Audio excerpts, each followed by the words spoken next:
বাংলার ইতিহাসে পলাশীর যুদ্ধের মতোই আরও একটি বহুল বিতর্কিত বিষয় হলো অন্ধকূপ হত্যা। এর বাস্তবতা নিয়ে আজও ঐতিহাসিক মহলে যথেষ্ট সংশয়, আর এই নিয়েই এই বিতর্ক। এডুকেশন ওয়েবসাইট চ্যানেলে আপনাদের সকলকে জানাই স্বাগত। বিগত রবিবারকে আমরা আলোচনা করেছি বাবর একজন সাম্রাজ্য স্থপতি নয়, বরং একজন ভাগ্যান্বেষী সৈনিক। আপনারা যদি ভিডিওটি না দেখে থাকেন তাহলে ভিডিওর ডেসক্রিপশন বক্সে আগের দিনের ভিডিওর লিঙ্কটি পেয়ে যাবেন। আপনারা সেখান থেকে চাইলে ভিডিওটি দেখে আসতে পারেন। ভিডিওটি আরও বেশি বোধগম্য ও আকর্ষণীয় করে তুলতে আসল ছবির পাশাপাশি আমি বেশ কিছু নকল ছবি ও কার্টুন ব্যবহার করেছি। ইতিহাস পাঠক ও অনুরাগীদের কাছে আমার নিবেদন, কারো ব্যক্তিগত ভাবাবেগকে আঘাত করা আমার উদ্দেশ্য নয়। বিষয়টি মাথায় রেখে এই সামান্য ত্রুটি মার্জনা করবেন। চলে আসি আজকের আলোচনায়। অন্ধকূপ হত্যার ঘটনা নিয়ে ঐতিহাসিক মহলে যথেষ্ট বিতর্ক রয়েছে।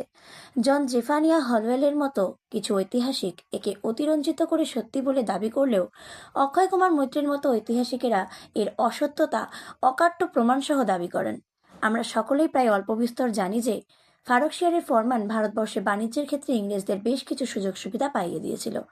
সমগ্র ভারতবর্ষে এই ফরমানের অপব্যবহার করে ইংরেজরা লাভজনক ব্যবসাও চালিয়েছিলেন। বাংলার নবাব যতদিন আলীবর্দী খান ছিলেন ততদিন পর্যন্ত বাংলায় বাণিজ্য করা সম্ভব হলেও ব্যক্তিগত বাণিজ্যে দস্তকের অপব্যবহারের ঘটনা খুব একটা ঘটেনি। নবাব আলীবর্দী খানের অন্তিম ইচ্ছাকে আদেশ ধরে নিয়ে 1756 সালের 10ই এপ্রিল তার একমাত্র নাতি অর্থাৎ ছোট মেয়ে আমিনা বেগমের পুত্র সিরাজউদ্দৌলা বাংলার নবাব হন। মাত্র 23 বছর বয়সী এই নবাব শুরু থেকেই ইংরেজদের খুব একটা ভালো চোখে দেখতেন না। এর অবশ্য যথেষ্ট কারণও ছিল। সিরাজউদ্দৌলা নবাবের সিংহাসনে বসলে ফরাসি দিনেমার ওলন্দাজরা নজরানা আনলেও ইংরেজরা তাকে নজরানা দিতে ইচ্ছে করে দেরি করেন। এতে নবাব যথেষ্ট অপমানিত বোধ করেন। শুধু তাই নয়, ইংরেজরা ইচ্ছাকৃতভাবে সুযোগ পেলেই নতুন নবাবের নির্দেশ অমান্য করত। পাশাপাশি নবাব সিরাজউদ্দৌলার আমলে ইংরেজরা তাদের ব্যক্তিগত বাণিজ্যেও দস্তকের যথেচ্ছ ব্যবহার শুরু করে। বাংলার বাণিজ্যে এর প্রভাব পড়বে দেখে নবাবের বিরোধিতা করেন। কাজী সিরাজউদ্দৌলা নবাব থাকলে ইংরেজদের এই লাভজনক বাণিজ্যিক স্বার্থে যে ঘা পড়বে তা তাদের বুঝতে বাকি থাকে না। এদিকে মুর্শিদাবাদে তখন সিরাজের বিরুদ্ধে ষড়যন্ত্র ক্রমে দানা বাঁধছে। পূর্বতন নবাব আলীবর্দী খানের বড় মেয়ে ঘসেটি বেগম মনে মনে নবাব আলীবর্দী খানের উত্তরাধিকারী হিসেবে সিংহাসন লাভের আশা পোষণ করতেন। কিন্তু সিরাজ নতুন নবাব হলে তার এই স্বাদ অপূর্ণই থেকে যায়। কিন্তু এত সহজে ছেড়ে দেওয়ার পাত্রীও ছিলেন না ঘসেটি বেগম। তিনি যেন তেন প্রকারে সিরাজকে সিংহাসনচ্যুত করার ফন্দি আঁটতে থাকেন। সুযোগ বুঝে ইংরেজরাও এতে মদত দিতে শুরু করে। পাশাপাশি বাংলায় তাদের দুঃসাহসী কার্যকলাপ দিন দিন মাত্রা ছাড়াতে থাকে। বিভিন্ন কারণে ইংরেজদের ওপর ক্ষুব্ধ হন নবাব সিরাজউদ্দৌলা। অবশেষে 1756 সালের 4 জুন তিনি ইংরেজদের কাশিমবাজার কুঠি আক্রমণ করেন এবং কলকাতার অভিমুখে রওনাও হন। অতঃপর 20 জুন সিরাজ ফোর্ট উইলিয়াম দুর্গসহ কলকাতা দখল করলে অধিকাংশ ইংরেজ পালিয়ে ফলতায় আশ্রয় নেন। এমতাবস্থায় বাংলার জনগণের কাছে তাদের প্রিয় নবাবকে হেয় প্রতিপন্ন করতে জনৈক ইংরেজ কর্মচারী জন জেফানিয়া হলওয়েল একটি গুজব ছড়িয়ে দেন। তিনি বলেন, 20 জুন ফোর্ট উইলিয়ামের যুদ্ধে জয়ী হওয়ার পর নবাবের নির্দেশে কলকাতায় বন্দী 146 জন ইংরেজ সৈন্যকে দুর্গের 18 ফুট লম্বা ও 14 ফুট 10 ইঞ্চি চওড়া একটি ছোট্ট ঘরে আটকে রাখা হয়েছিল। জুন মাসের মাঝামাঝিতে প্রচণ্ড গরমে এবং যুদ্ধে ব্যবহৃত গোলাবারুদের বিষাক্ত ধোঁয়ায় বন্ধ ঘরের ভেতরকার পরিবেশ অস্বাভাবিক করে তুলেছিল। ফলস্বরূপ পরদিন সকালে দেখা যায় এর মধ্যে 123 জনই শ্বাসরুদ্ধ হয়ে মারা গেছেন। এই ঘটনাই মূলত ইতিহাসে অন্ধকূপ হত্যা নামে পরিচিত। এখন প্রশ্ন হলো, এই ঘটনা কি আদৌ সম্ভব? অতটুকু ছোট একটি ঘরে 146 জনকে কোনোভাবেই আটকে রাখা যায় না। এ প্রসঙ্গে অ্যানি বেসান্তের মতামত অনুসরণ করলে বলা যায়, জ্যামিতি প্রমাণ করছে যে পাটিগণিতের অঙ্কটিই ভুল। অন্যদিকে বিষয়টি আলোচনা প্রসঙ্গে আমরা আগেই দেখেছি, যুদ্ধের পর বেশিরভাগ ইংরেজ সৈন্যই পলায়ন করেছিল।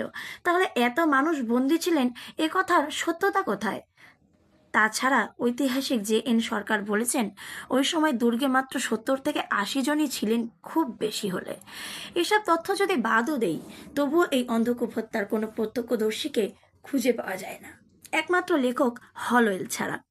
শুধু তাই নয়, তার এই বিবরণীও অনেক পরে রচিত হয়। সমসাময়িক কোনো বাঙালি লিখিত বিবরণেও এই ঘটনার উল্লেখ পাওয়া যায়নি। হলওয়েল তার বিবরণে যে ছোট্ট ঘরটিতে 146 জনকে বন্দি রাখার কথা বলেছিলেন, সেটি ফোর্ট উইলিয়াম দুর্গেই অবস্থিত ছিল। অথচ 1959 সালে কলকাতার ফোর্ট উইলিয়ামে খনন কার্য চালানো হলে এর কোনোরূপ প্রমাণ পাওয়া যায়নি। শোনা যায় এই ঘটনায় মর্মাহত হয়ে ইংরেজরা একটি স্মৃতিসৌধ নির্মাণ করেছিলেন। যদি এই ঘটনা বাস্তবেই সত্যি হতো, তাহলে অকারণে তারা একে সরিয়ে ফেললেন কেন? আর এর স্থান কলকাতার সেন্ট জনস চার্চের নির্জন উদ্যানেই বা কেন হলো? এর উত্তর আজও সকলের অজানা। বিভিন্ন ঐতিহাসিক তথ্যের ভিত্তিতে জানা যায়, কলকাতার রাইটার্স বিল্ডিং এর কাছে বর্তমানে যেখানে জেনারেল পোস্ট অফিস, তার সামনেই 1760 সালে, অর্থাৎ এই ঘটনার 4 বছর পর, এই ঘটনার একমাত্র প্রত্যক্ষদর্শী হলওয়েল 50 ফুট উঁচু এই স্তম্ভটি নির্মাণ করিয়েছিলেন। স্তম্ভটির গায়ে লিপিবদ্ধ করিয়েছিলেন অন্ধকূপ হত্যার বিবরণটিও। কিন্তু এরপর এই গুজবের প্রতিক্রিয়াস্বরূপ উঠে আসা কটাক্ষই তাকে দেশ ছাড়তে বাধ্য করেছিল।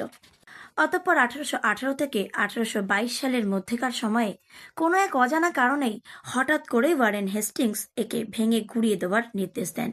বর্তমানে সেই জায়গায় আমরা যে শ্বেতপাথরের স্তম্ভটি দেখতে পাই, সেটি 1901 সালে লর্ড কার্জনের দ্বারা নির্মিত।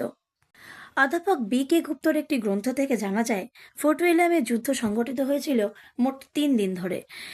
প্রত্যেক দিনের মৃতের সংখ্যা, এমনকি তাদের নাম পর্যন্ত লিপিবদ্ধ করতে ভোলেননি ইংরেজরা। এই নথি খুব স্পষ্টত প্রমাণ করে শেষ দিন সেখানে অত মানুষ কোনোভাবে জীবিত উপস্থিত ছিলেন না। আবার তিনি বন্দির প্রসঙ্গটিও অস্বীকার করেননি। তৎকালীন পরিস্থিতিতে ক্ষুব্ধ ও অপমানিত নবাবের পক্ষে বন্দির নির্দেশ দেওয়া মোটেই অযৌক্তিক ছিল না। বন্দির আদেশ হয়তো সত্যিই দেওয়া হয়েছিল, কিন্তু অন্ধকূপ হত্যার ঘটনা যে ইংরেজদের অতিরঞ্জন ছাড়া কিছু নয়, তা আশা করি আপনারা ভালো করেই বুঝতে পেরেছেন।